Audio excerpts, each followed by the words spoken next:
Hey everyone, it's Michael here with Home Health Success Academy, and welcome to another one of our video podcasts where we actually do a Zoom meeting with several different people. And in this video, particularly right here, our main goal is to be able to share with you guys some marketing tactics as well as to be able to share with you guys things that other agencies are facing, like problems you could potentially be also having the same problems. So in this particular video, we speak to Ryan, who has some amazing ideas, and he is actually a person who subscribes to our YouTube channel, and he left us an amazing comment, and we just want to be able to talk to like-minded marketing individuals. So what you're going to see is he is doing several different things that makes his company stand out, and there's some similarities on what we like to teach. And so the fact that we hear from other marketers doing what we're doing and sharing things, I think it's such an unbelievable thing to have. So please pay attention. You're going to hear a lot of great information from Ryan as well as from myself in this interview, and so stick around. And so just to let you know, this podcast is brought to you by Medication Reminder Program. It is going to be able to make you stand out from the competition by being able to show that you're willing to provide more services for your patients, as well as provided to you by HomeCareAnsweringService.com, which is pretty much an answering service for home health and home care companies. We handle all your calls 24/7, 365 days out of the year, even during the holidays. And lastly, also brought to you by 10xPatientReferrals.com, providing you all the training and education for owners of agencies as well as marketers to show you guys how to be able to increase your referrals and profits for your agency. Let's go ahead and get started with this video. So Yeah. anyways, man, so what got you started in the whole home care industry? What were you before you got in here? So that's a good question.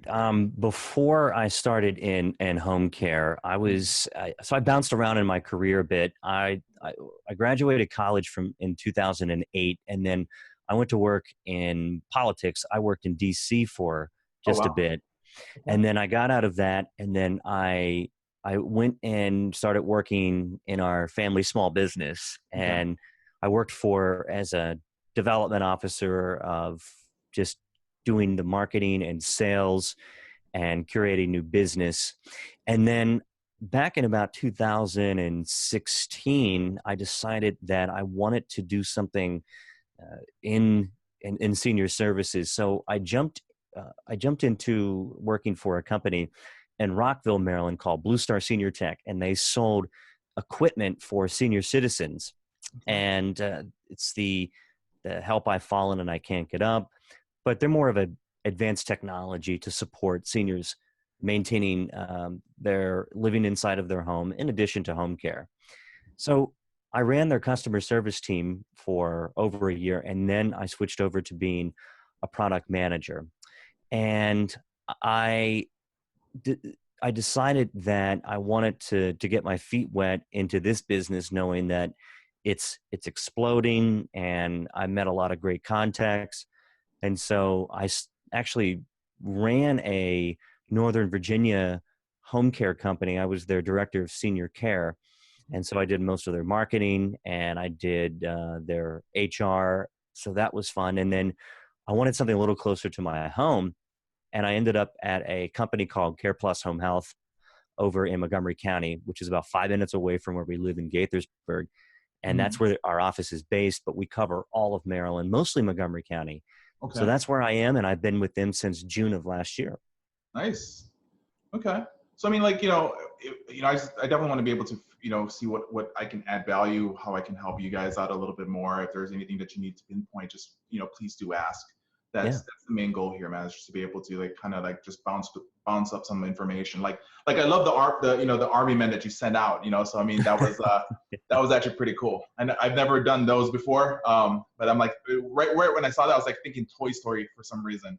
Yeah. So that was actually pretty good. And that's the thing. It's like it's getting attention, right? It's like doing something different, and it doesn't have to be costly for you.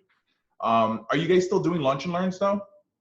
No, well, not at this time. We really can't get into any of the Mhm. communities. They are so locked down at this point. Yeah, they are, especially where you are at. I mean, Yeah. there's still some leeway right now in Florida, Vegas, not as much. Illinois, they're opening up in the suburbs a little bit. But yeah, so I mean, it's still pretty much everyone's just still trying to lock down because I mean, I think the number was where they were saying somewhere around 5% of the deaths are coming from nursing homes. Yeah. So that's, Yeah. it's a small area, but then a large amount of people dying. So it's pretty crazy to me. So, I But mean, yeah, just on Saturday, I read the Washington Post, and one of the skilled nursing facilities I'm visiting regularly had 10 people die, 58 people were infected, 28 staff members. It's nuts. wow. Yeah, I had no idea. The problem that we're having is there's a bit of a transparency issue. We're not finding this out, and today we just learned that our director of nursing tested positive. Oh, wow. So Okay. yeah, so we're this is so impactful on all of us, and we're navigating this from different silos. We're doing different approaches. For me, my job is to make sure that our accounts know that we're here for them, that we Yes. support them, that we're able to deliver PPE to them if they need be, and of course our caregivers. We had a joint meeting this morning with our team about how to support our caregivers, and so we came up with a number of ideas to really make them feel special because they're leaving there, and they're actually end up leaving they're some of the accounts, and they're walking off, and we can't really do anything about that other than Wow. encourage them and to maintain their PPE, to show support as much as Mhm. possible, to visit with them, and to make them feel special. So we're coming up with a list of ways to help them.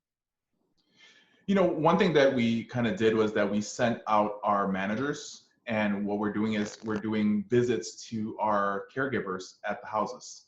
Hmm. And we're Wow. knocking the door. We're saying, hey, we don't need to come in, but here's a little gift. Bringing them something like food or something like that, or just a thank you.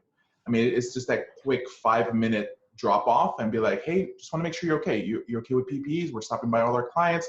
By the way, here's some snacks just in case. We're just trying, just like what you're doing, like reinforcing that stuff. It's just that sometimes when they see that, one-to-one thing coming from the company itself, it kind of adds that little assurance and security for them. Whether we're doing it like once, we're visiting one caregiver, the care, like let's say for Janet, for example, she got visited on a Monday, last Monday, but she's going to get visited on Tuesday this week. Hmm.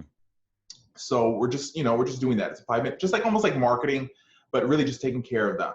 Yeah, And we're going to then, deliver lunches, I know, this week, okay.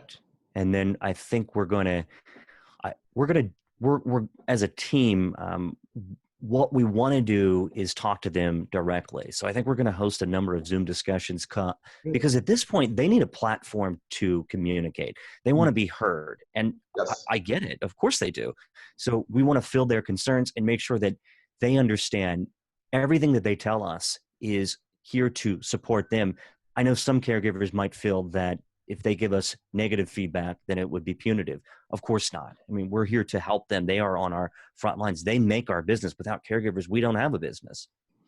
Completely true. There's just other ways. Have you guys done like video? You guys are planning to do Zoom meetings, but have you guys like recorded a video of the week just saying thank you to them and then Yeah. this messaging to them? We're, Like, we are, we have touched them in several ways, including video. And today, I think we're going to I'm putting together a mesh up of people, of just our employees saying thank you to them, and then I'm going to run it through iMovie, and then we'll send that out to them in a clip. awesome, awesome. One of my marketing reps, he actually did not even tell us what he was doing. But any caregiver that was managing any of his patients, what he ended up doing was that he was doing an hourly raffle. Oh, Yeah, he has over 42 clients going on at the very same time. So what he's doing is he goes, all right, guys, we're doing an hourly raffle, and he'll do like a $10, a $20, just to kind of like get them in there, right? So he just did that last Friday, and then so he's doing it all over again on this Friday again. So he's like, every Friday we're gonna do this, right? So of course we got the call from a lot of the other caregivers that were not under his clients. So we ended up having to have a meeting tomorrow that we're going to try to talk about. We might just implement it and make it, company wide, just because it is kind of a good idea. I mean, it's what are you raffling? um so he was doing $10 and $20 gift certificates. Mm-hmm. So he was spending somewhere around $100, what he did was last Friday, he spent $100 in gift certificates, and he's planning to do it every week. So we kind of figured, if the way it makes sense, it does kind of make sense that we might just go ahead and do it. Of course, if we do it, it's going to be, all 172 caregivers will have to be part of just one drawing for 8 drawings a day on a Friday. So, but it's just something to add up, because at this, I know what Jacob's doing, and he's pretty much taking off his money, his bonuses, and he's doing this because, of course, if we lose caregivers, he loses, his additional revenue. So he's just pretty much giving it back to his caregivers for taking care of his clients. So, I thought that was kind of brilliant. So now we're just trying to, have a meeting. We're also going to have another Zoom meeting tomorrow and kind of discuss like how that's going to be playing out. Because it's, there's one thing, caregiver turnover is probably the biggest problem that we have in the non-medical private duty caregiving world, right? So, and so having to we've been trying to figure out what we can do to hold on to a lot of staff, even before the COVID, but now it's just really, the staff's like, you need us. Yeah. And I just literally got off the phone yesterday with 2 agencies that literally had to shut their doors. Wow. And just literally say, okay, let's hold services, because one just went to 0 patients within a matter of, him and his wife had 23, I think it was. And in a matter of this past 2 months, they went from 23 to 0. Wow. That's pretty crazy. We've been fortunate in that we've been lucky to staff these different communities. We have our staffing license, and that's really paid off because we're one of the only agencies, I think, in the Metro DC area that has that capability. So we'll get calls from Sunrise and Brightview and other places, some of the skilled nursing, and we'll send our caregivers in there, and then they pay us directly. So it's working. So that's like perfect prospecting for you guys, right? You're already in the facility. So if there is any of those openings that happens even more, well, because with Sunrise and stuff like that, they technically have their own caregivers in house, right? That handles about 1 caregiver for every like 10 or 12 residents. But then there's some residents that are able to afford a one-on-one, and then that's when they also call you guys to do that. That's right. And if they choose to go outside, if they need more than a certain number of hours, then my job has been to recruit those director of nursings to build relationships with the community, and then they'll call us. And we've locked down, 3 or 4 Sunrises in Montgomery County because of those relationships that we have built in the last couple of years, especially one of the newer communities in downtown Bethesda, Maryland. And that is a community from extreme wealth, and many of the caregivers, or rather many of the residents who live at this Sunrise, they will have the disposable income to have around the clock care, whether it might be 6 or 8 hours at a time or 24/7. Like how many, I'm sure you guys have done your survey, but how many non-medical companies are you guys competing against in your area? We compete against about 10 other businesses. We're not a franchise. We're an independently owned company, but I would say that we're competing against a company called Family and Nursing, Capital City Nursing, which is DC based. We compete against another company called Advanced Nursing and Home Support, and then there's Life Matters. There is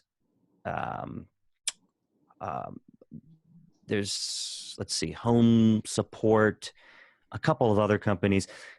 Visiting Angels is there, but I don't see us competing much with them. People know their name. They know, well, most people know their name that's just within the community as much, but it's more of like the workers.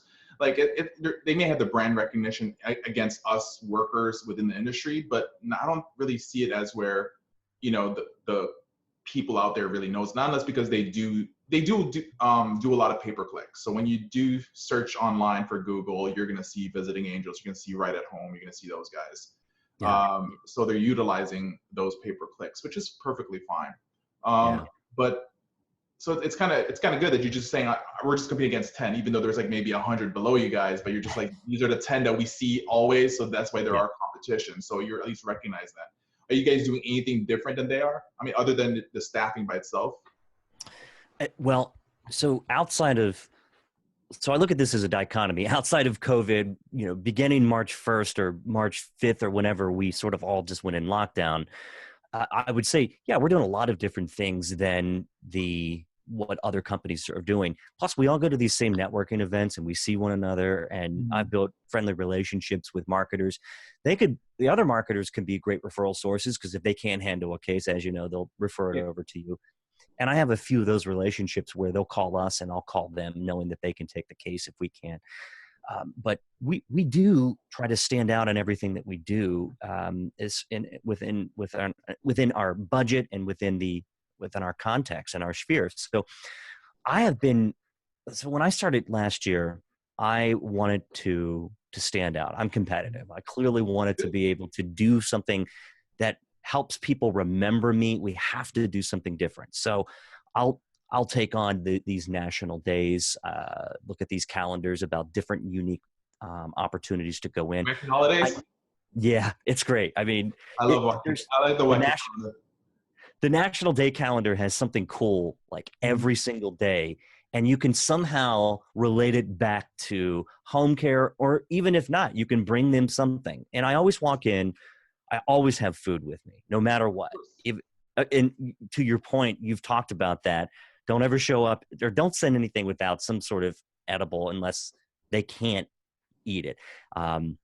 And I've brought some really weird items to people before, Really? What's and the it weirdest one you ever brought them? oh boy, I think the weirdest thing that I've ever brought was maybe a pierogi. Are you familiar with that? It's a Pierogi, that's the little donuts, but only yeah. in Polish holidays, right? Mhm. There's I think Polish. I forgot which one. We've gone in and served pizza. We just brought an entire pizza and handed out plates to people Okay. just without them knowing. Um, I've brought them. I brought margarita glasses. I've brought the Dollar Tree, Dollar General. They have so much Yes. stuff that you could go in, and we have that budget. So I'll go in and bring them little just knickknacks and Uh-huh.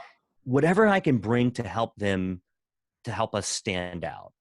They're not going to remember a piece of literature. They're going to remember something that is quirky, that is goofy.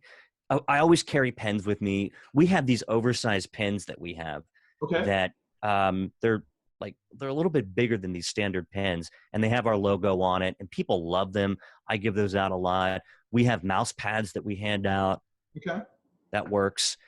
We just find unique things and then we brand it. I have stickers for everything that I brand with our logo, Good. and I'm constantly sending emails.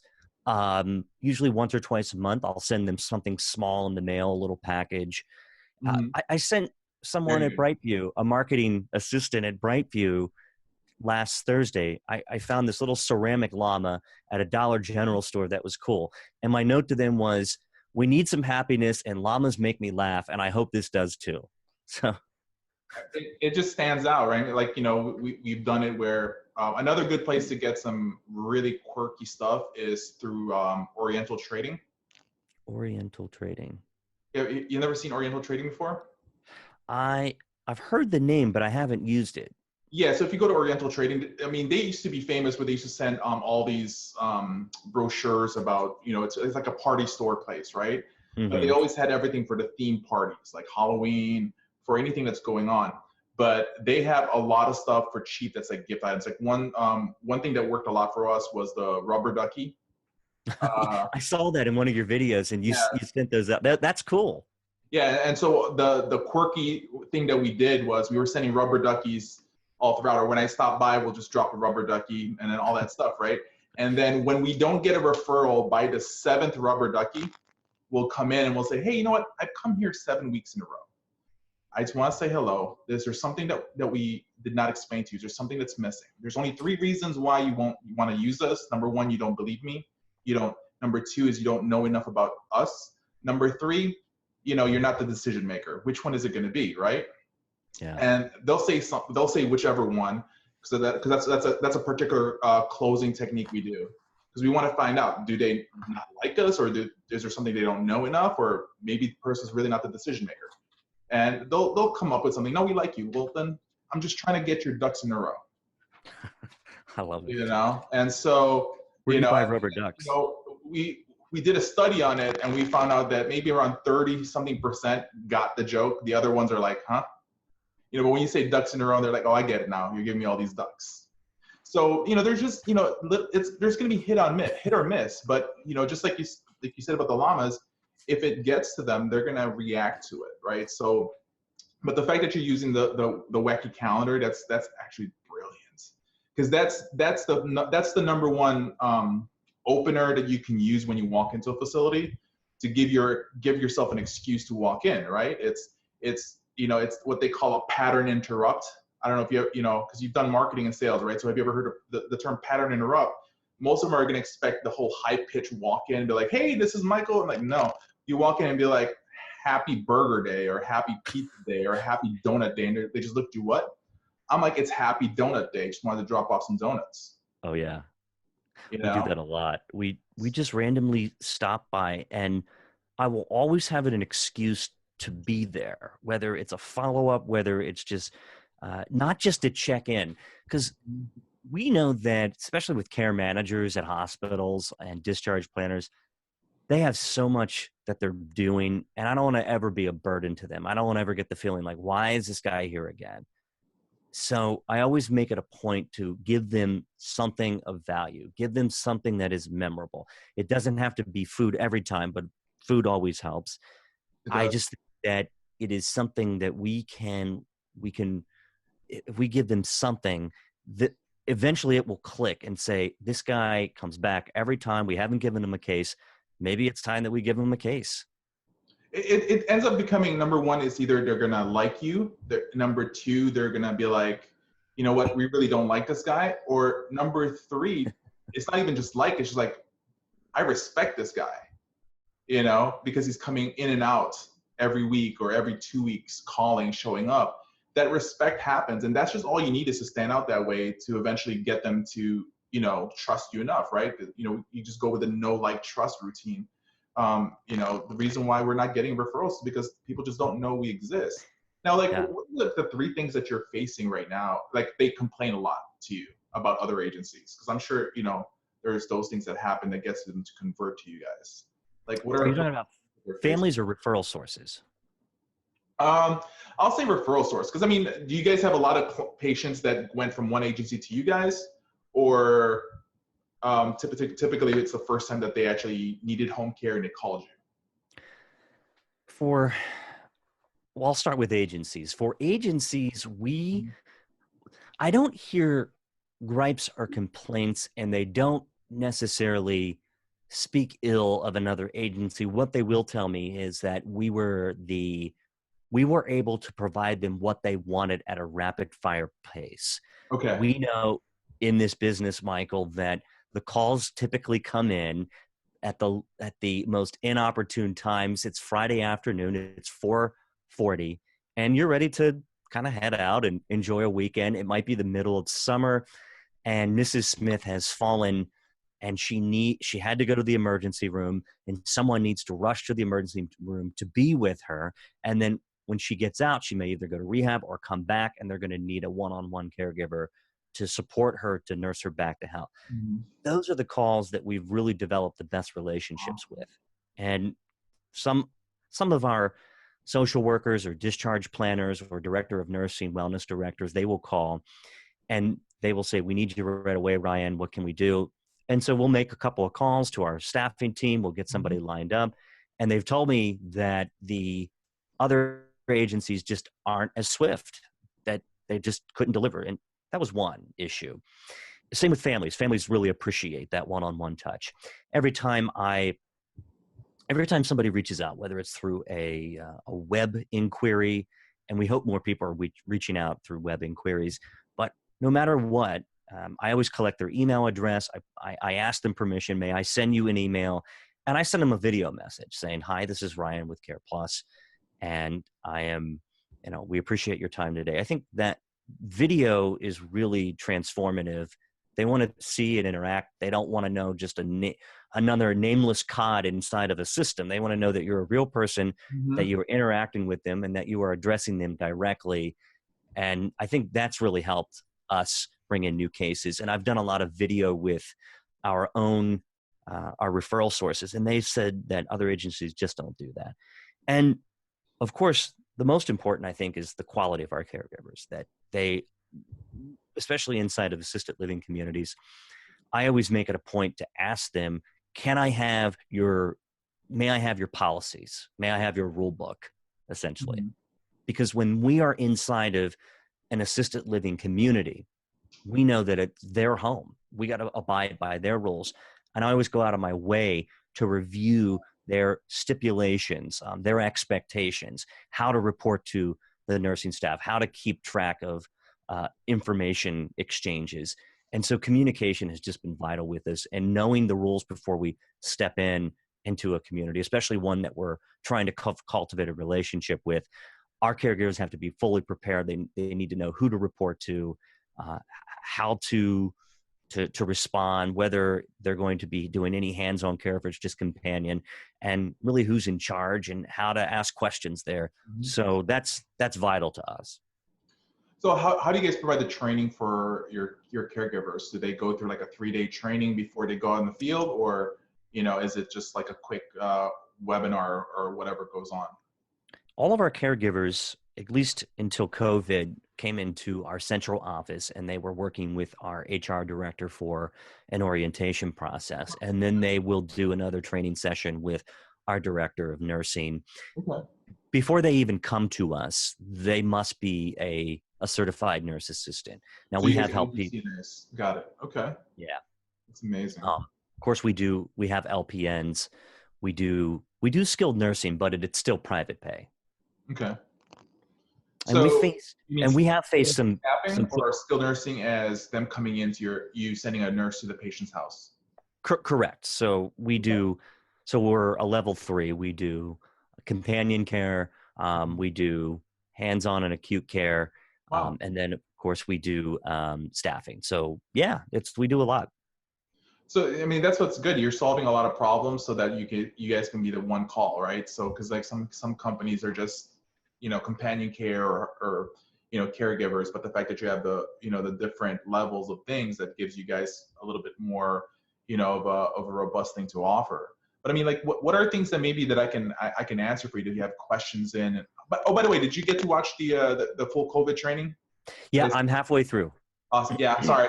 It's 2.5 hours. The boot camp was like 7.5. So I mean, we have a boot camp that we did was like 7.5 long. So I mean, that's you know, we, when we first launched, people were like saying like we can't watch 7.5 in one day. I'm like, well, if you attended a seminar, you'd be doing 7.5 hours. So we just end up extending it for like a month. But is there anything that maybe that you have question on, that maybe I can help and maybe give what I've done before, my team has done, that can help you guys out a little bit? Sure, Michael, and thank you for that. I have I have questions in the sense of how do we how do we cultivate an account, or when we have been there, we've gotten no referrals, but we still have relationships, and we're stuck in the in between phase, that they're just not ready to commit, or that they have been using another account or another agency for several years. And when is it time to say goodbye to someone after so many tries? When is it time to show the cards, and for us just to say, I don't think that, clearly you haven't referred to us after this 12th time, and we're here, but we have to move on. That's a good question. So, I'm sure you guys probably create those A, B, C type of tiers for your marketing on who are the ones that you want to hit the most, middle, and what. So the way we kind of do it is we do it when we do a marketing blitz. We're gonna go to a new account for the next 8 weeks. So that's literally 2 months straight, once a week, right? So by the 8th week, we will actually start. We're gonna start using different closes. Because if we've been to a facility after the fifth time that we've actually walked into a facility, that's when we can start being a little bit more aggressive in a way. I mean, I hate to like really, I'm not saying pushy, but we can start doing some close, you know, like we can start saying like, hey, you know, on a scale of 1 to 10, you know, how likely would you want to use our services? So we'll use something like that because we've been there for 6 weeks, 5 weeks, 6 weeks. So we go with more aggressive closes when we stop by to drop off something, you know, and if they say, well, 7, I'm like, well, what's going to make it a 10? You know, so we want to start finding the little things, right? Now, another thing also is, you know, in the qualification phase, when you walk in, sometimes if you've been there enough and they haven't kicked you out yet, that means you're missing just a few things, right? Because if there's a relationship there, you're just teetering on the, you know, you just need to ask a couple more questions and you might get that first referral. And you might get that first try to prove yourself, right? So, but going back to the 8-week marketing thing that we do 8 weeks straight. If we don't close a deal within those 8 weeks, we then move them to tier B, which is they're only going to get visited once every 2 weeks. So pretty much twice a month. That goes on for just 1 month. After that, they get converted to a visit of just once a month. Okay. So by, you know, what ends up happening is by that 4th month, you've touched them so much that they should have converted. Yeah. If you haven't, then there's something that's missing. So number one that we see that's a lot is missing is, you know, either, I hate to say it, I'm going to use the worst case scenario, they just have a really good relationship with that referral source. Right. And I'm talking about, if you know what I mean by type of a good relationship with them. That's like the worst thing. If there's, you know, I'll say is like, you know, they really have that, you know, hook me up type of deal thing. Because in the non-medical caregiver world, we can do that. Medical, we can't because of Medicare and Medicaid stuff and insurances. But in non-medical, there are things that can be done. Oh yeah, especially cutting prices, and that's just sometimes we can amend to a particular client, but it's difficult. If we have to have some margin. we can't. Ours is $5. Yeah. Okay. Ours is $5. If you're gonna start, if that patient really is like, you know what, I really want a discount. I really want this much if I'm going to use you, and then it goes below our threshold, which is the $5 threshold. So literally, if it goes below $21, okay, is our market. If it goes below $21, we're just saying like, well, that's perfectly fine. I mean, you know, it looks like, you know, so that's when somebody really hits us with price, we have to look around in regards to what are there things that they bought that was expensive, right? I hate to use those sales tactics once again, because if we're dealing with price now and we're right there, we just need to figure out, you know, what makes sense of them, right? So I'll say something like, hey, that's, you know, so why did you purchase that Louis Vuitton bag? You know, so we'll start doing that. Like, what made you make sense to purchase? Well, you know, I like the quality. I'm like, well, you know, I had a friend who told me once that, you know, the leather bags in a Target is the same exact thing as a Louis Vuitton bag. And then they say something like, no, it's better. I'm like, why? And then we'll say, okay, well, that's why we do this, is because we provide better quality service. That's when we can start hitting them with that stuff, right? So I understand the price, but threshold that's a whole different strategies that we do. We can lower it if you pay me in advance. We can lower it if you have a credit card on file. We can lower the price if you have your direct withdrawals that we can do. So, you know, like if you have a Stripe account, for example, you can have their bank account there and just withdraw the money right away. Yeah. So we'll lower the price that way. So pricing really, we don't really care about pricing. That's not something we worry much about, because that's the last line of defense. We need to first make sure you choose us to say, yes, sign the contract. I mean, we've done it where you sign a contract and they still back out, right? Yeah. So, but cultivating facilities, that's where the most important part is you ask the 2 questions. There's 2 questions you have to ask when you first see them. Number one is, you know, what made you choose to work with agencies in the past? Like my team will never present to somebody until that question is asked. You know, they say, tell me about your company. Hey, before I tell you about my company, you know, what made you choose to work with agencies in the past? So this is where, the buying criteria starts happening. We figure out what made them choose agencies, so we know what they're picking through. That's what they say, what we can say, heavenly island, what gives them pleasure. Then the next question needs to be asked before we start, presenting our services is, if there are several things that the agencies you're working with can improve on to provide better care for your patients, but especially take care of you, what would those be? So that question is the same question, almost like me saying, what are they doing wrong? What mistakes have they done in the past? What can we do better than them? We're not going to trash talk about anybody. Never, ever trash talk. That's the number one thing my rule is in marketing. Never trash talk anybody. If there's going to be any trash talking in my company, it's going to be me against an administrator of another company if I see their marketer doing something bad. Yeah. If my marketer sees that we're being trashed by another marketer, it's my job to talk to their administrator and do a one-on-one talk and say, hey, what's going on? Because we've dealt with those kind of trash talking marketers sometimes, which is we don't like. So those two questions allows you to deliver all your marketing ideas for the next 8 weeks. Meaning that, if you can get 3 things of what makes them happy, 3 things that would make them move, okay, then we know what we present to them, because those are what's important. Some of them don't care about, we have quality service, we have a 24-hour on-call. Like you said earlier, they just want, when they call you, can you be there the same day, that night, whatever, right? And so by just asking those 2 questions, you're fine. So moving along, we do the 8 weeks. By the 5th, 6th, 7th, 8 weeks, we can start being aggressive. We're gonna start asking the numbers close. Then we're gonna call the burn to ship close, meaning that on the 8th week, because we're about to convert them on every 2 weeks, and we know we might remove them from the list, because I'd rather add on a new person, a new company we want to try to hit. So we're gonna ask them, like, hey, this is more of like a, kind of giving them the guilt trip. Because if you came in every week to drop off something, said hello, that's way more than other agency marketers are doing. So I'm gonna say, hey, is there anything that we did wrong? Right?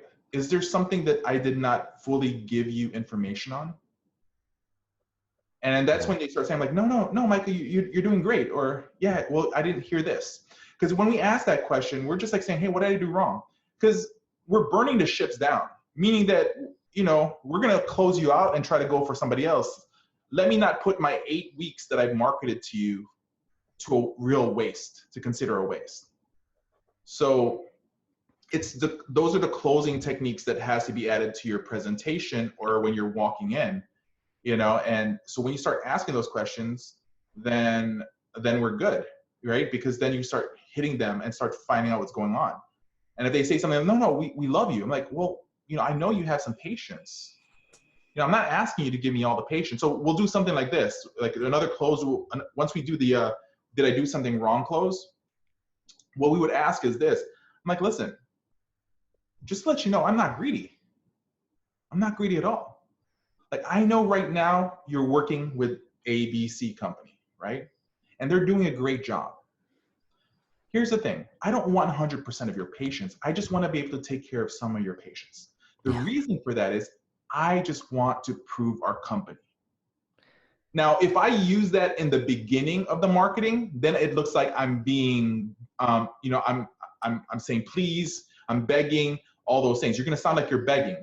But if you do that towards the end of your routine, the 8 weeks, you're allowed to be a little bit more pushier that way. I have, when you brought up the phrase, you just want to prove the company and you don't want all of their clients. So one time I brought in a single piece of pie, and I said, I don't want the whole pie, just a slice. So, and they thought it was great. It was humorous. And I try to connect with people on not just a professional level, but a visceral level. I find out everything about them. I start with social media. I start to see what their likes are. Then I ask their colleagues, because you want to know who the decision maker is. And I make friends with everybody inside of the facility or the community. And I'll say, what's so-and-so's birthday? And then I'll figure that out. Or what's their anniversary? I try to find out as many details as possible. And once you connect with them on some level, whether it's through a birthday card or if it's bringing them something that is important to them on a specific day, then that's where you get them hooked. And there's a little psychology to it, but there's also just good old fashioned being authentic and genuine and showing people that you really care, that you're not there just to say, give me a referral, but Mhm. rather that you care about the relationship. And once they discover that you care about the relationship and that you and your company will take care of their residents and to be that support mechanism, that's where the work gets done in that phase.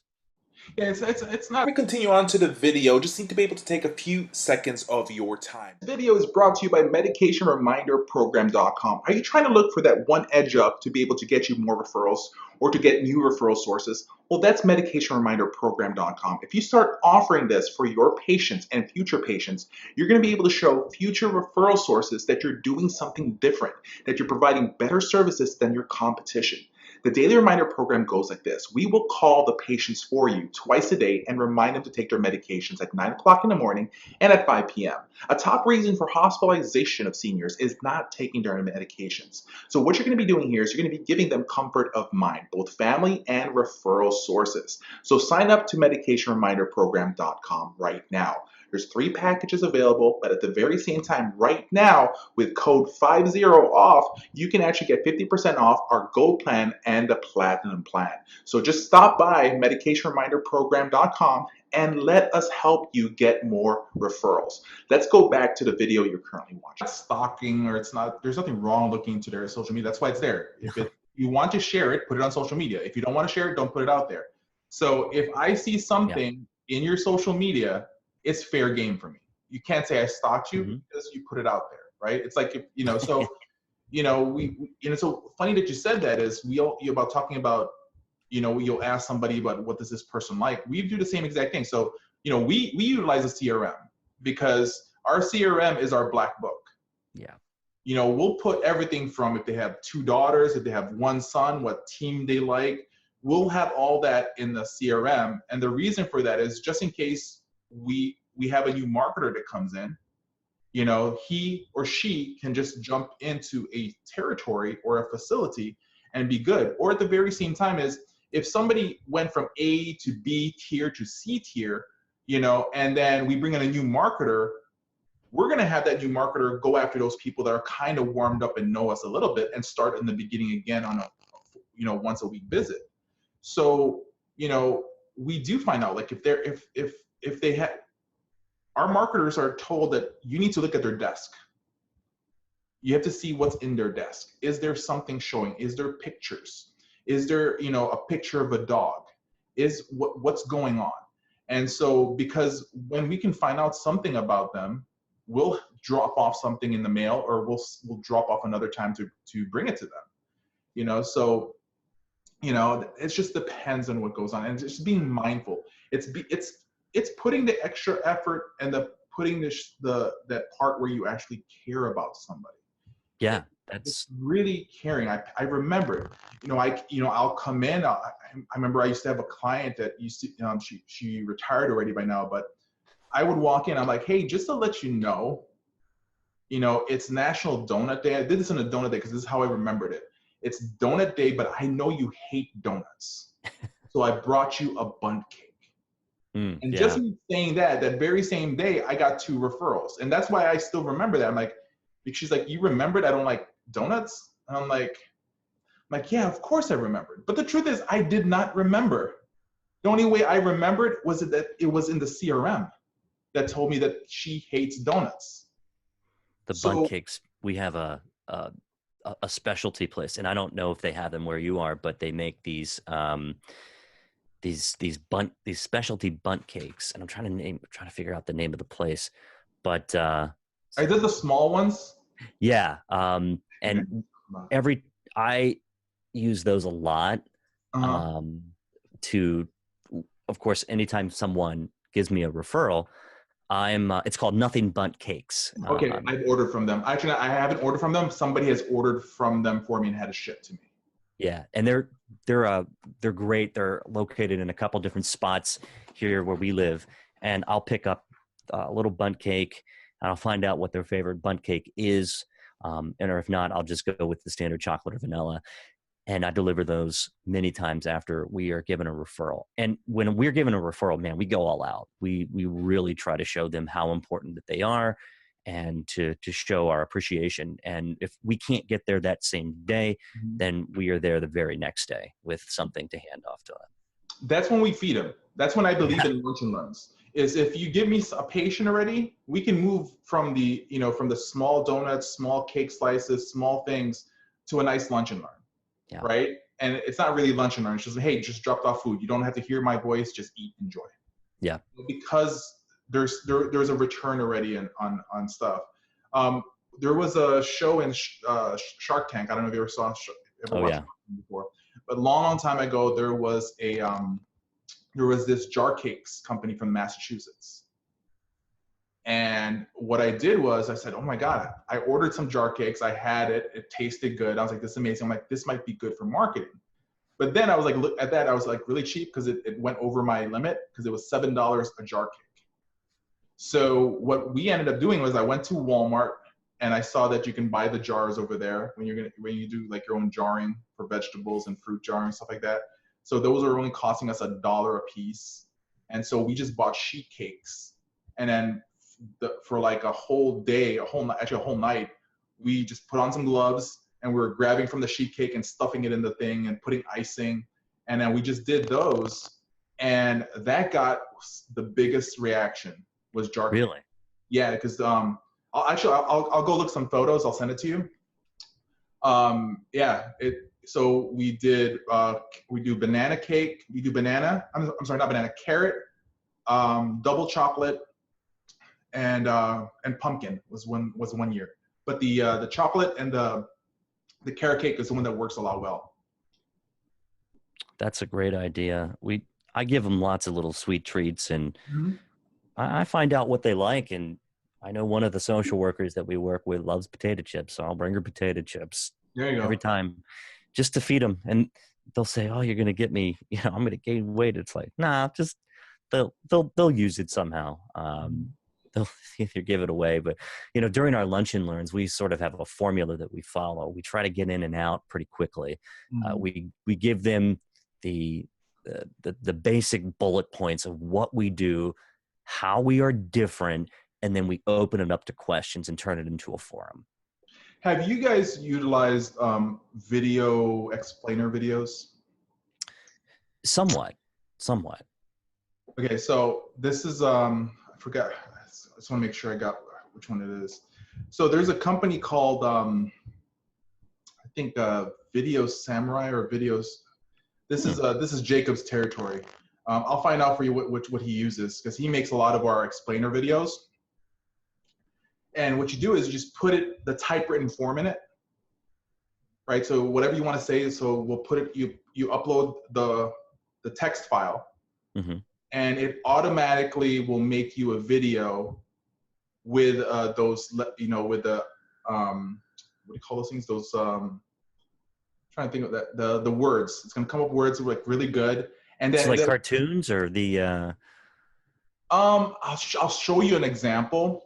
okay. And at first I thought because Jacob is one of my guys that does amazing stuff for us. So, I thought he was hiring people to do the voiceovers, but the computer does it and it sounds like a real person. I know what you're talking about. They're kind of like these little digital characters, Mm-hmm. not emojis, but I know what you're talking about, and I just can't, like you, think of the word. Mm-hmm. Yeah. So, I mean, you can do so many different Animate it. as much as possible, so that's just, it's up to you what you can do to make it. I mean, but like when I explained to you earlier about how to handle like those people who are not converting, you just have Mm-hmm. to add more closing techniques to that, right? That's the main thing. So try a couple of those closing things, and that can probably help you out. Yeah, definitely. It's all about the relationships, standing out from your competition, Mm-hmm. and getting them to be able to recite your company's own talking points after a bit. So yeah, this is really helpful. And there's I know that I can think of so many other different things that we've done to stand out. Mhm. I like to do happy hours every couple of months. We go to a little wine and beer shop, and we bring in our Nice. we do that for our referral sources, and we we put out we try to stay away from the yard signs, but right now um, we're recruiting for caregivers, so we put out a bunch of these we're hiring signs. So um, yeah. So like, what else did you have questions on that I can answer? I don't think I have any other questions at this time. You gave me a lot of things to consider and some interesting ideas. Like I said, I watch your videos frequently. I think they're great. You've got something, you got something there, and I think I'm sure people are reaching out to you. I'm hoping that it's helped bring in business for you as well. Oh, you're on mute. Oh, there you No, go. we're doing really good. I'm sorry. We're doing really good, which is it's we're thankful for it. I mean, we saw a lot more uptick within the past couple weeks for some Yeah. reason, but it's because of COVID. Now everybody's like just freaking out, not But from what I'm seeing, from what you are doing, from what you explained that you guys are doing for marketing, you guys have your follow-ups in place. You guys have your prospecting in place. You guys have a lot of those things in place. I think that you just want to close the other few deals that you've had for a while. So I mean, that's you're doing social media, you're doing podcasts, Yeah. you know you guys are really checking off every single part. So I mean, the only thing that you guys need to start, I don't know if you guys are doing SEO or any of those kind of things. hmm um hmm Maybe I'll look into that, because for non-medical, SEO is a good thing to really get into for the long term of things. And then improve on your Facebook marketing if that's something that you guys really want to target as much.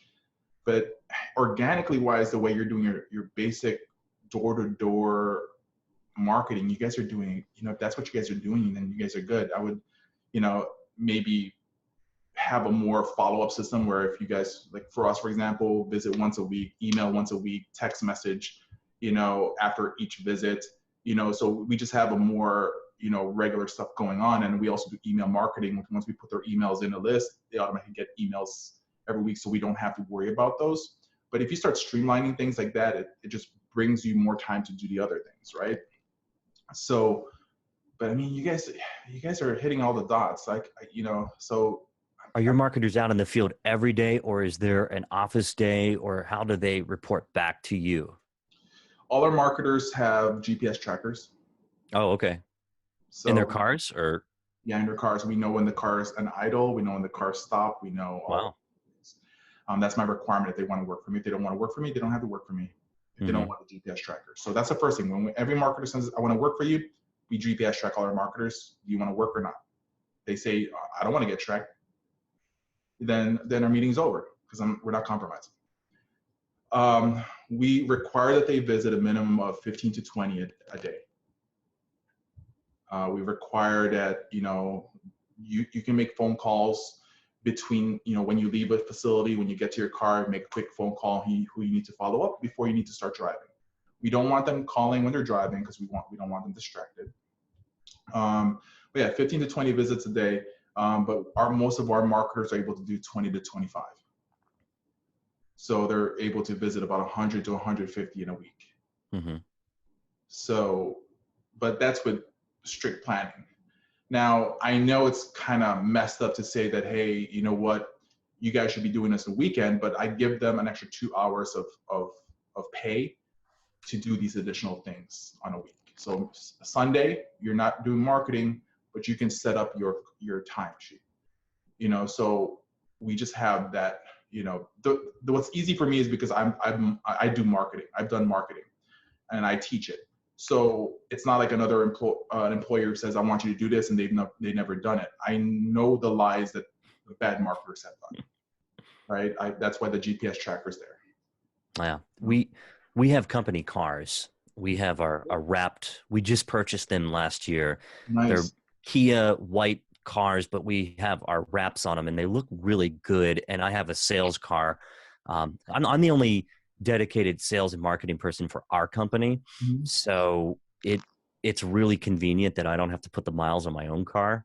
Nice. And our boss is really happy that I'm using it every day. So my schedule basically is I go into the office usually around 9 in the morning, and then I'll hit the road. I'll do some work in the office, get my day prepared, Got it.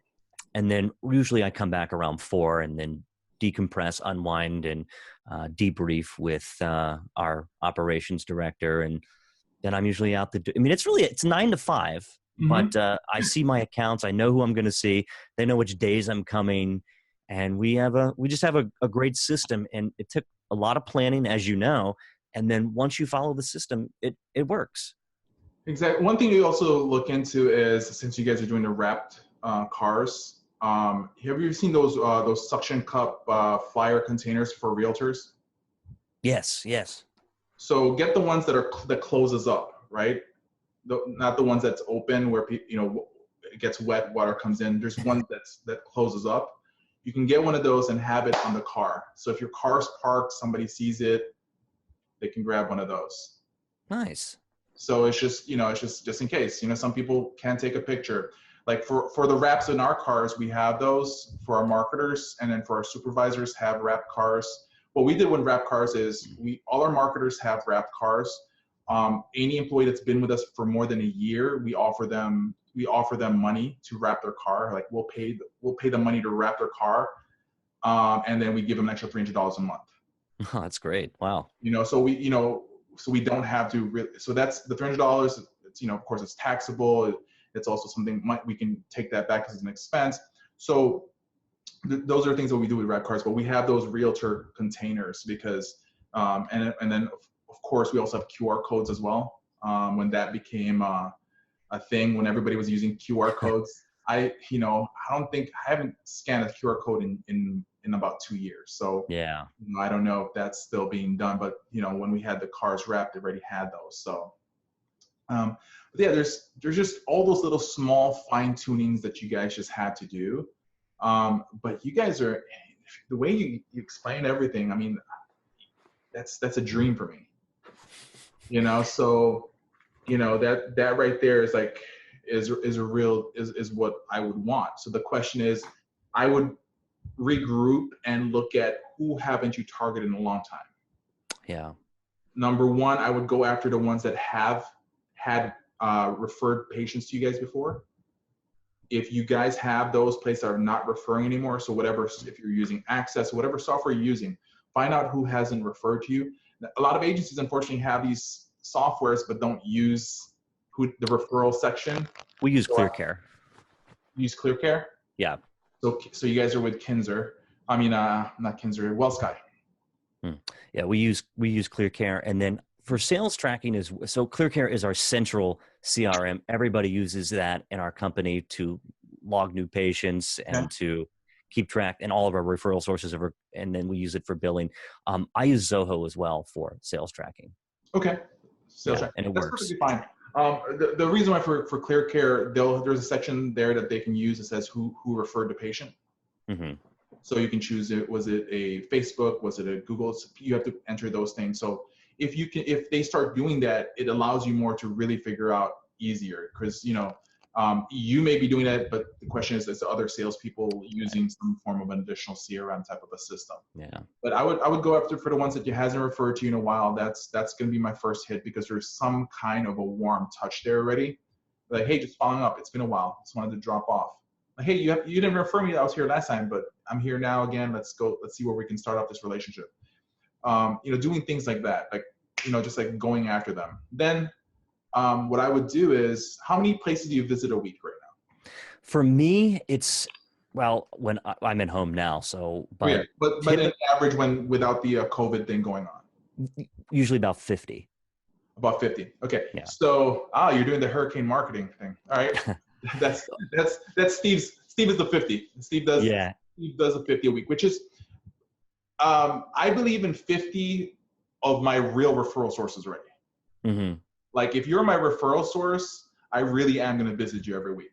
That's my stuff. But the ones, if we're really going to go after the 100, 150 and narrow it down, eventually we'll have that 50. Now, if you have your 50 that you're visiting a week, that's what, 10 a day only. Yeah, So, that's about 10 a day. Yeah. so if you have the 10 a day, you can literally add an extra 5 or 10 in there if you want to. Now, because you have 50 referral sources, there's going to be a little bit more of a walk-in talk a little bit. So I would say maybe 5, right? If you can get additional 5 each day that you can go after, that's new, that's an additional 25 that you can target. If you can convert that, that's where it's going to bring it up. We're seeing for us, for my longtime marketers like Jacob, with Jesse and them, they can convert. If they don't convert somebody in 3 visits, right, then they start changing their own routines, because they're allowed to change their routines on the follow-up system, because they just know how to fine-tune those things. But for the marketers who are new with us, we want them to follow up the follow process, right? They can't change what we're teaching them. But with those 25 people, within the next 5 weeks, you should convert at least maybe 3 of those automatically. Right. 3 or 4 of those, you'll see those. And if you can start converting those, that starts adding up. So that's what I would do. I would look at go after new blood again, right? Yeah. Go after new blood. And then the next thing that I would do is, I would go back and ask the current referral sources, like, hey, is there any patient that got referred to another agency that maybe, there's something that we weren't able to do for you? Like, I'll start asking little things. Those are the ones where I know I'm only getting once a month referrals or once every 2 months. Because if you're getting constant referrals from them, you don't need to ask that question, because you're the primary choice. But if you're not the primary choice, I can be like, hey, what's going on? The next thing is, if your company later on want to kind of look at, like for us, for our medical side, we use a company called Trella Health. So it allows us to find out how many Medicare home health patients this nursing home referred out last month or last quarter, last year. Because then if we know that you have that high amount of potential clients, we can go after you. Right. That's just one thing. And then, but for non-medical, we do Facebook marketing is where we're thriving. What we're seeing is the average ad spend of about $320 gets us 1 client. So our main goal is to convert that into $320 is a good, it's number one, it's a marketing expense. So it's tax deductible. But if that $300 something, after $320 something, we can convert that into 1 referral, that referral becomes a whole year of a patient. It allows us to really get that patient as much as possible, and we'll make the money back. Are there any books that you recommend? Books?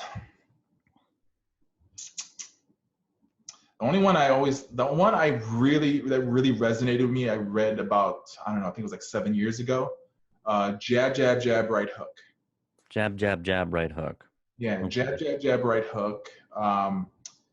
Now I know the premise of the video is more of like into social media type of a hit, but the owner, what's his name? Gary Vaynerchuk is his name. Oh yeah, okay, yeah. I've gotten some of his books. Yeah. Okay.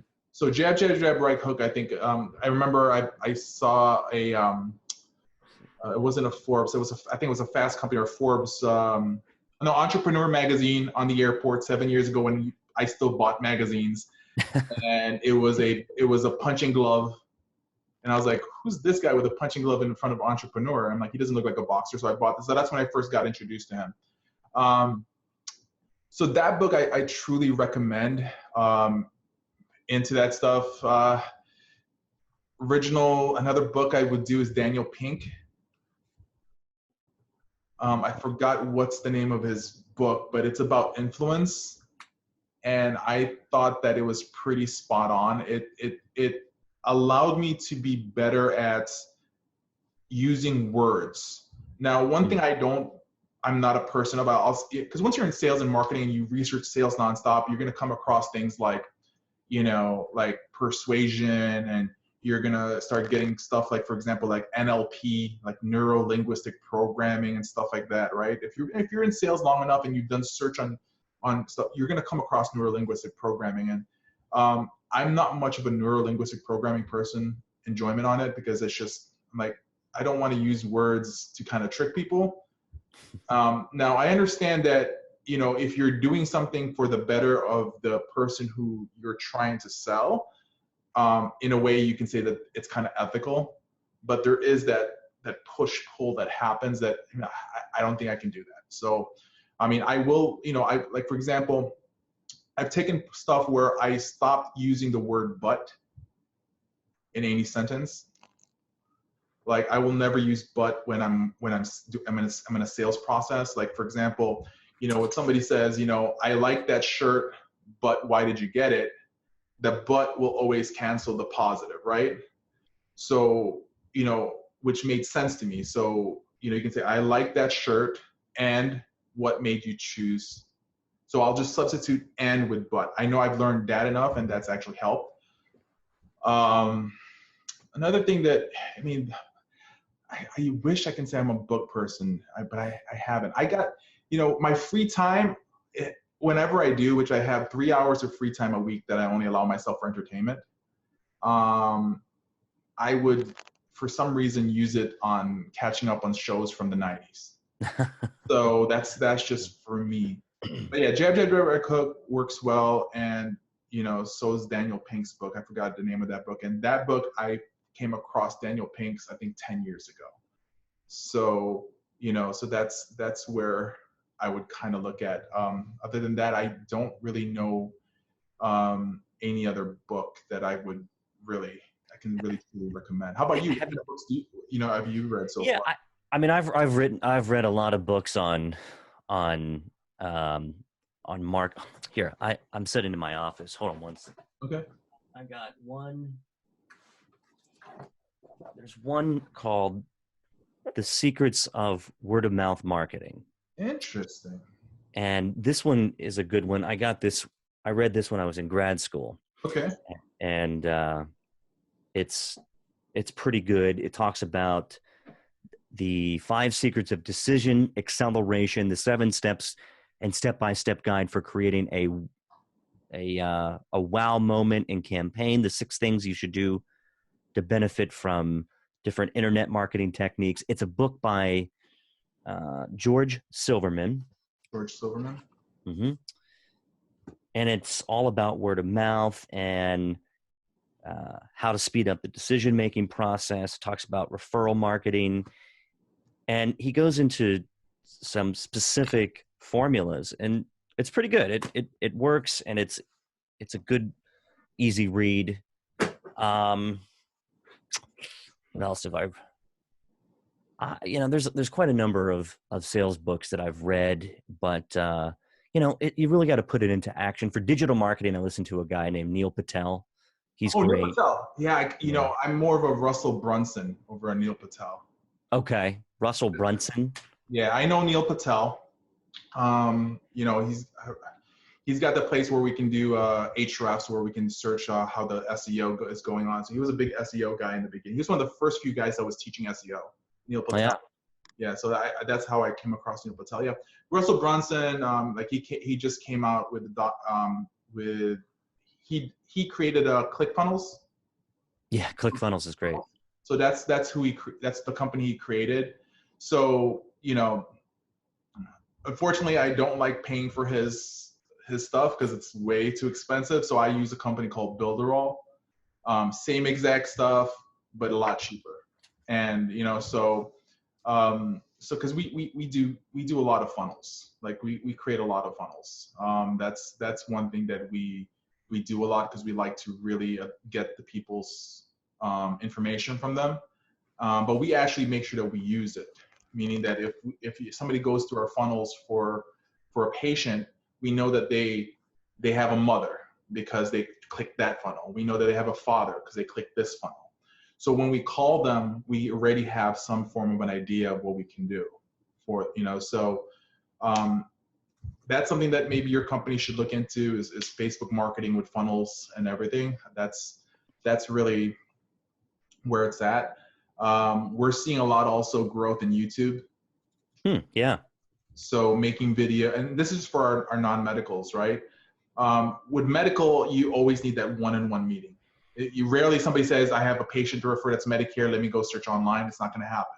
But for non-medical private duty, we're starting to see YouTube get us growth, and you can easily get a video ranking in YouTube in the home care industry. Oh yeah, because there's such a lot. It's such a niche market. And here, I'm going to send you another thing that we're beginning, and it's podcast. It's called podcast prospecting, and I just send it to you in the chat. If you click on that link, there's a great podcast by this guy named Josh Elridge, and it's a guy that runs this website called Side Hustle Nation, Nick Okay. Loper, and I get his emails, and he goes through about how to basically prospect people by interviewing them first and doing and then highlighting their business. And it's a way to get your foot in the door. What better way to send people to them first and show value, and then you follow up and you put out a podcast. And I host a podcast myself for Maryland News and Politics. So I like this side of the business, and we're really finding great value. And man, it's people are really starting to listen to podcasts. I like podcasts. I listen all the time. Yeah, we don't have a podcast, but we're doing video right now. We're doing a lot of video recordings. Yeah. But what we've done is we just like your idea. So we got this actually 5 years ago from Gary Vaynerchuk. Actually, this was a Gary Vaynerchuk routine where he says, if you love sneakers or something like that, be the person to link everybody into sneakers. So you have to create your own. What did he say? I forgot the term. Hold on. Create your own media empire, meaning that you should be your own media. So yeah. So you talking to, let's say, for example, we do this a lot where we spoke to a lot of referral sources with social worker. We'll actually send a link to another social worker, our podcast that we spoke, our video chat with another social worker. Wow. Because we say, hey, I just want to send you a video interview that we have with another social worker. We want to, it's just additional content we can give them. And when they get that, we're just going to give them the good stuff. We'll cut them out and stuff, and we'll put what they're facing, all the stuff, how the social. So it's like we're selling, but they don't know we're selling because we're actually talking to somebody else. Yeah. They're just the active listeners. So, by them seeing those kind of things. So yeah, so if you're doing podcasts, do it, do the interviews, talk to them, because that's really going to get you guys, you can send them stuff like, hey, are you facing problems with your current care, home care company about how fast it is? Hey, check this out. You can use your podcast as a way for somebody to say that you're a good company. Oh yeah. But it's doing it the underground way. And it's not a sleazy way of doing it, because you really are having a conversation with somebody. So yeah, and if we're giving value, another extra thing that you guys are doing that other agencies are not. Nobody's doing that stuff. Nobody's doing these additional things that you're doing. So the fact that you can bring that in the company, if you added more stuff, fine tune it, and really just send it all out. You guys are you guys are doing maybe 3,000 hours a month right now. That's about accurate. So I'm just looking at just based on what I see in your website. So 3,000 hours. So you're other than the COVID thing, I think you guys should probably hit doing 50 a week. If you add 25, you probably hit somewhere around 4,000 by the end of the year. Yeah, I'm hoping to, and we're reaching out into to targeting the attorneys and outer law. The care managers is another big one that we're trying to target. There's a big care management company that they take on clients and then they refer. We work with a head injury group that does really well, and they've supplied us some cases. How's your dementia program? So we train most of our caregivers in dementia, and we specialize in some, and we found success too in Parkinson's training. But I am not the trainer for that program, but I've attended Atipa Snow training, and she does a great job. Ashbury Memory Method is a good place. So Okay. it's called the Ashbury Memory Method. It was developed by a guy in Australia, and so we use that for dementia patients. What it is, it treats dementia patients as a car crash victim. Because what they're saying is when somebody has dementia and Alzheimer's, it's like somebody just had a car crash and now they have to kind of, reroute the neurons, because neurons can still be rerouted. So it's a matter of using a certain types of questionnaires and exercises added to it. So, so that's how we're doing it. We're treating anybody with Alzheimer's or dementia on the first stages of it. Once you're in the late stage of things, when it's full dementia, then there's really nothing that we can do. We need it where it's just, just the beginning stages of it, where they're starting to have the basic forgetfulness, some certain problems that they're facing. If we can attack it early on, then that allows it. So when we start saying that we have an Ashbury Memory Method, what it is, we talk about it, and our caregivers are also trained to use the little games and puzzles that we want them to do and work with the adults. And and then we also have a nurse who's certified Ashbury Memory, who's a certified Ashbury Memory Method person, and she actually will do one-on-one with the patients every month as well, in addition to ordering. So I mean, you don't have to use that, but if you can, add an extra, once again, it's just amount of certification. I mean, I got a couple bad feedback about me saying that we're COVID certified, our agencies are, but I can say that in Illinois, we got an extra 4 more, SNF units by using that term. Certified means that we trained everybody.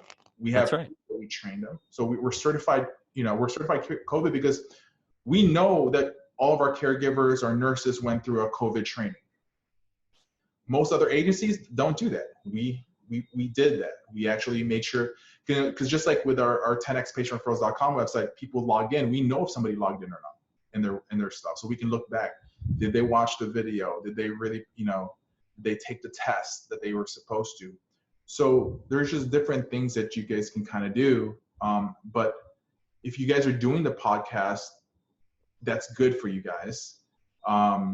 Just fine tune it a little bit more and start finding a little bit more places to go after.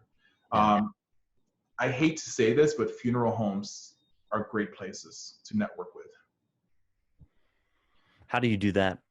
So when we go to funeral homes, we talk to the funeral director and say, hey, listen, I know part of the stuff is that when you deal with a lot of clients, that the loved one is the one that gets affected because they remain at their husband or their wife passed away, and so sometimes the family forgets that part, right? And so we want to become that that person that can be part of that that healing process. And so what it is, sometimes it's just some family members after the funeral, right? After the funeral, they all go back to where they go. Right. They leave dad at home and mom's gone. So here's dad, who's always been used to having, his wife next to him. All of a sudden she's gone and all the kids went back to their normal merry self because they go to other states or whatever. So we tell a lot of them and say, hey, we want to be part of that stuff. Maybe you can give these additional resources. Because when somebody passes away, you go to a funeral home, they give you all these different flyers. So we have a bereavement program that, we can be part of this, whether we're calling them every week. So like, for example, we have a company called Medication Reminder Program, right? And Medication Reminder Program, we call the patients every day to remind them to take their medications. Yeah. Because the caregiver is not going to be there 24/7. So we do that. It's like less than $12 a month for one patient, but they get called every day. So, say, hey, that's part of the program. Ask them if they want that. So we have some family members that just wants that and we charge them $30. Right. And then we outsource it to another company. Right. So, certain things, but funeral homes are great places. I'm not saying it's an ambulance chasing whatever, but there's patients there and they really do need the caregivers at times. Right. So Plus it doesn't cost too much. It's not like when you're trying to market to the insurance guys, those guys, you have to do real lunch and learns and feed them and all that stuff, right? Because that's what they do. They do a lot of that stuff. What I would do with the insurance guys is a lot of those insurance guys will do a lot of those invites to a famous Italian restaurant in their area. Come on by. You can say, hey, you know what? Can I give a percentage, of whatever the cost is? $5 per person. If you're paying $20, I'll pay $5 a person who comes in to take care of the meals, help you guys out. But we also want to be part of the program on explaining and stuff. So, but only if the insurance guys are dealing with anybody over the age of 65. Right. Another thing is we do a lot of a lot of the senior areas, the senior communities of 55 plus and stuff. We've done it where we brought in a what do you call those? A mobile dog grooming. Right. And so we brought a mobile dog groomer, first come, first serve, bring your dog, gets a free thing. So we paid for it in advance. That was there. We brought in a vet and everything. So, but we work with the vet and say, hey, just to let you know, this is for you to get, to get your word out. So we'll do like events like those. And that's how we kind of work with the community. That's great. Like we do a lot of pets in our company.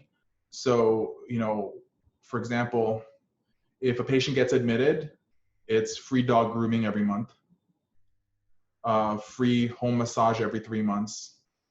If we're in the Midwest, our Midwest agencies, we actually provide free plowing of their driveway. If they have a driveway, we plow their driveway and their walkway for free. That's all included in our services. It's not all patients have a driveway. Not all patients have, a pet, but right there alone, we're hitting certain things. If we get a referral because of this, what's $25 to pay somebody to go ahead and, plow the driveway for us? Right. What's $50 to pay a mobile dog groomer to groom a dog is money for us as well. So, we're just trying to figure out, how much does it cost? One thing you guys have to ask yourself is, what is the cost to acquire a patient in your company? Yeah. So when you can come up with that number, then you can say, well, this is how much I'm willing to spend. Yeah. That's a great question. Mm-hmm. You have to know what the cost of acquisition of a patient is, because if there's one thing where you have your marketing budget, but if you don't know the cost of acquisition, then there can be a problem there. Because if the cost of acquisition of a patient for me is $300, right? And I can say it costs me this for $300. Okay, so am I willing to give up that $300 every year? Or is it every 6 months? What is it worth for me? If it's $300, I'm willing to lose $300 every 6 months, always, to make sense of having this patient for us. So, of course I'm willing to pay for a dog groomer. Of course I'm willing to pay for plowing, because, if that's what's going to get me the patient, that's what's going to get me the patient. Like for example, hold on a second here. I don't know if I have one here. Do I have? I'm trying to look for here. No, I don't. But here, actually, here's a button. 1 second. All right. So, all our patients, all our patients gets one of these. Oh yeah, the medical alert system. Yeah. So no, this is not a medical alert system. This is actually a call button. So it's also, you can use it as a doorbell if you want to as well. So what it is, when we have a caregiver inside a patient's home, the caregiver is not going to be in the same room of that patient all the time. They want their privacy, right? Right. So instead of that little bell or them have to yell out, or what if they don't get heard, you get one of these, you get 2 of the buttons, and you get 3 plugins into the door, into the electric socket, right? And if they want to call the caregiver, all they have to do is press the button, right? And the caregiver knows that they need to go see the patient. It can be used as, lanyard like this, or it can be just, has a sticker back here that you can stick to somebody's wheelchair or anything like that. But you get 2 of these and 3 receivers for like $25 in Amazon. Oh, that's great. Yeah, so what we do is that's in our pamphlet. We actually put that in our marketing pamphlets and say, hey, your loved one's going to get a call button. We also provide the medical call button as well. The medication the medication button. Emergency button. We provide those as well because once again, number one, it has that added safety. But if that button is ever pressed, it doesn't go to the patient's family. It goes to us. Right. So we know that something's going wrong with the patient. Maybe we can address it. Maybe, it's something small. They fell. We can send somebody there right away to see them. Whatever's going on, is if we're not there 24/7. So what are things that you can really do that makes you stand out? The medication reminder program, I will tell you, we get an average of about 30 or so referrals a month just from that. Because whether you get that for free if you have a minimum of 20 hours with us a week. Because it's not that expensive for us. It's $12, $15 a patient a month. And if that gets me a referral, that's worth giving up per patient. Yeah. Michael, I hate to cut off, but I have to get on to another call. No, go do that. But if there's anything I can do for you, man, just shoot me a text message or shoot me an email and stuff like that. And Janet will get it from the email, and she'll send it over to me to take a look at. Well, this was really helpful, and I really appreciate your time today. No problem, man. Thank you so much. Stay safe, okay? Just stay safe out there. Just, and just make lots of phone calls, and let's keep it from there, okay? Absolutely. And I hope we'll definitely stay in touch, and we'll build a relationship here from afar, and be great to connect with you more often. Of course, man. Take care, okay? Thank you so much. All right. Thank you. See you later. Bye. Before we continue on to the video, just need to be able to take a few seconds of your time. This video is brought to you by one of our sponsors, HomecareAnsweringService.com. So our job here at HomecareAnsweringService.com is to be able to make sure that you stop missing any calls, because we're going to handle the calls for you 24 hours a day, 7 days a week, 365 days of the year, even during the holidays. So mostly we're going to be doing a lot of your after-hour calls to be able to give you some time to be able to rest rather than staying up or waking up in the middle of the night to answer any phone calls coming in for your home care, your hospice, or your home health agency. It's also going to be able to help you guys reduce the cost. Instead of hiring a full-time receptionist, especially if you are in the beginning process of starting your business, you want to be able to reduce your costs at this very moment. We are HIPAA compliant. Also, when we want to contact you, we can send you messages via text message, via email, or even via leaving a voicemail in your current phone. Another thing is we are just one price service, right? We don't charge anything different for our after hours on our morning hour calls. Also, remember, we are industry specific. We only work with home health, with home care, and hospice agencies. Also, it's a month-to-month program. We don't have any yearly or 2-year contracts. So you just pretty much pay as you go. Now, we have 3 different plans. Typically, most of the people will sign up with our silver plan, which includes 100 minutes a month, which is $99 a month. And any additional minutes after that is just 95 cents. If you are starting your agency, you can start off with the basic plan, which is $39 a month, and you get an instant 20 minutes per month available for you. This is really good if you're just starting off your agency and you're still working a full-time job and you don't want to miss any phone calls. So sign up at this very moment to HomecareAnsweringService.com and stop missing those calls. Everyone, we want to be able to invite you to our 10xPatientReferrals.com, where we have our online home health marketing academy that's going to be able to help either a home health, home care, or hospice agency increase referrals, increase their census, and create a profitable company. Now, at this very moment, you're going to have access to these information through these training, marketing to physicians, how to get to hospitals, how to be able to get into nursing homes, and much, much more at a month-to-month basis with no contracts needed. It's just month to month. Now, guess what? We are offering you guys for a limited time 50% off any one of our plans. Just choose which one is going to be able to work better for you. So just stop by the 10xpatientreferrals.com at any given moment. So these are the plans that are available, whether it's the gold, the silver, or the platinum plan. Most people go for the gold plan, but it's up to you what's going to work for you. We definitely want to be able to have you come in and work with us. So here's two choices. Go to 10xpatientreferrals.com or click the link down below. Take advantage of this right now at this very moment and sign up with us. Before we continue on to the video, just need to be able to take a few seconds of your time. And so we want to be able to ask you a question. Are you looking to gain more referrals for your agency, your home health, your home care, your hospice agency? We want you to be able to join us at our online marketing bootcamp that has over 7.5 hours of training.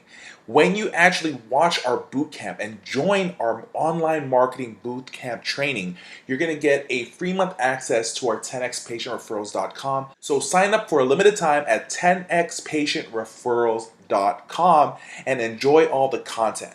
So let's go ahead and get back to the video that you're currently watching.